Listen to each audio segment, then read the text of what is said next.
ఉదయకాలపు దేవుని ప్రత్యక్షత.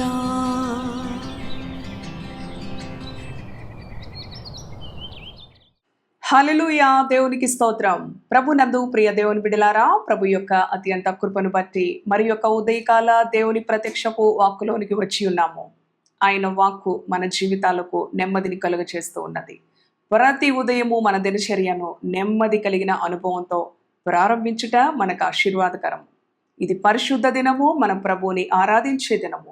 రండి, మన పరిశుద్ధ గ్రంథాలను తెరిచి దేవుని వాక్యముతో ఈ దినచర్యను ప్రారంభించుకుందాము. కొలసీ పత్రిక 3వ అధ్యాయము 2వ వచనమును చదువుకుందాం. పైనున్న వాటి మీదనే కానీ భూ సంబంధమైన వాటి మీద మనస్సు పెట్టుకొనకుడి. ఏలయనగా మీరు మృతి పొందితిరి, మీ జీవము క్రీస్తుతో కూడా దేవుని యందు దాచబడి ఉన్నది. హల్లెలూయా, దేవునికి స్తోత్రం. ప్రభునందు ప్రియ దేవుని బిడలారా, ఈ ఉదయకాలం పరిశుద్ధ దినం, దేవుని సన్నిధికి ప్రాధాన్యత ఇచ్చుటలో మన మనసు, అవును మన ఆలోచన, మన హృదయము ఆశ కలిగి ఉండాలి. అవును ప్రియ దేవుని బిడలారా, విశ్రాంతి దినమున పరిశుద్ధంగా మనకిష్టమైన పనులను ప్రక్కన పెట్టి ప్రభువుని హృదయపూర్వకంగా ఇష్టపూర్వకంగా ఆరాధించుటలో, ఆయన సన్నిధికి వెళ్ళుటలో గొప్ప ఆశీర్వాదం దాగి ఉన్నది. ఈ ఉదయకాలం మరి దేవుని యొక్క వాక్కు తెలియచేస్తా ఉంది కదా. మరి చూడండి, పైనున్న వాటి మీదనే కానీ భూ సంబంధమైన వాటి మీద మనసు పెట్టుకొనకుడి.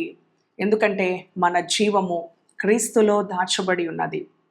పరలోకములో క్రీస్తు యొద్ద మన జీవితాలు దాచబడి ఉన్నవి. ప్రియ దేవుని బిడ్డలారా, ఈ భూ సంబంధమైన జీవితం, ఈ భూ సంబంధమైన ఆలోచన, మనస్సు, అవును మరి చూడండి అశాశ్వతమైనది. మరి హెబ్రీ పత్రిక 11వ అధ్యాయంలో విశ్వాసుల వీరుల పట్టికగా పరిశుద్ధులు, భక్తులు, అవును వారి జీవితాలలో దేవుడు వారికి మరి దేశాలను అప్పగించాడు. యుద్ధములో మరి శత్రువులతో దేవుడు వారి పక్షాన యుద్ధము చేసి వారికి ఎంతో గొప్ప స్వాస్థ్యమును వారికి అప్పగించినప్పటికీ కూడా వారు పైనున్న వాటిని వెదికేవారిగా ఉన్నారే కానీ భూ సంబంధమైన వాటి మీద ఎన్నడూ మనసు పెట్టుకోలేదు. ఎందుకంటే తెలుసు, వారి యొక్క జీవం, మన జీవము క్రీస్తులో దాచబడి ఉన్నది. ప్రియ దేవుని బిడలారా, పరలోకములో మన జీవితాలు క్రీస్తు యొద్ద దాచబడి ఉన్నవి అని వారు గుర్తెరిగారు గనుక చూడండి, మొట్టమొదట ఉంటుంది హేబేలు.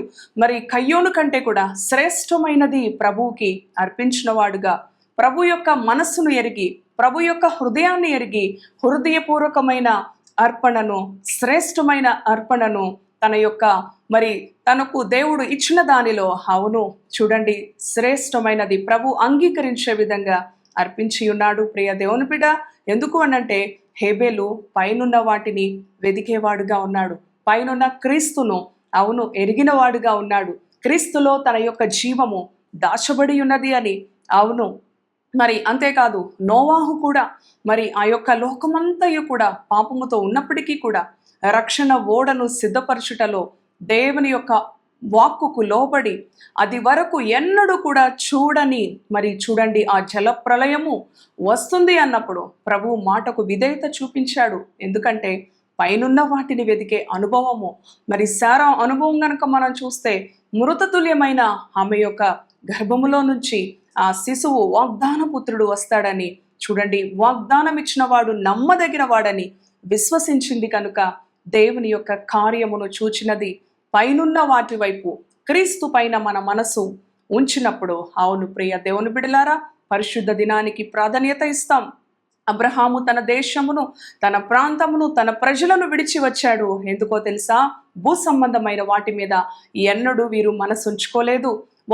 వారికి దేవుడు స్వాస్థ్యంగా ఇచ్చిన వాగ్దాన దేశములో కూడా వారు పరదేశులుగానే, మరి చూడండి వారు అన్యులుగానే జీవిస్తూ, మరి చూడండి మరి దేవుడు మరి శిల్పియు, ఆయన పునాదులు కలిగిన ఆ పట్టణము, ఆయన నిర్మాణకుడైన ఆ పరలోక పట్టణం వైపే వారి మనస్సును ఉంచి ఉన్నారు కనుక వారి జీవము, వారి జీవితాలు పరలోకములో క్రీస్తు యొద్ద దాచబడి ఉన్నవి అన్న సత్యాన్ని గుర్తెరిగి ఉన్నారు కనుక ఈ భూ సంబంధమైన వాటి కొరకు లోక ఆశలు, అక్కడికి వెళదాం, ఈ ఇంటికి వెళదాం, ఆ ప్లేస్కి వెళ్దాం. అవును ప్రియ దేవుని బిడలారా, లోక సంబంధమైన ఆశల చేత, శరీర ఆశల చేత, నేత్రాశల చేత వారి యొక్క మనస్సులు ఎన్నడూ కూడా పాడు చేసుకోకుండా ఆధ్యాత్మికమైన విలువలు కలిగి అంతము వరకు కూడా దేవునిలో పైనున్న వాటి వైపే మనస్సును ఉంచిన వారుగా, స్థిరులుగా ప్రభువులో నిలిచి ఉన్నారు. ప్రియ దేవుని బిడలారా, ఈ ఉదయకాలం, ఈ పరిశుద్ధ దినం ప్రభు మనతో మాట్లాడుతూ ఉన్నాడు.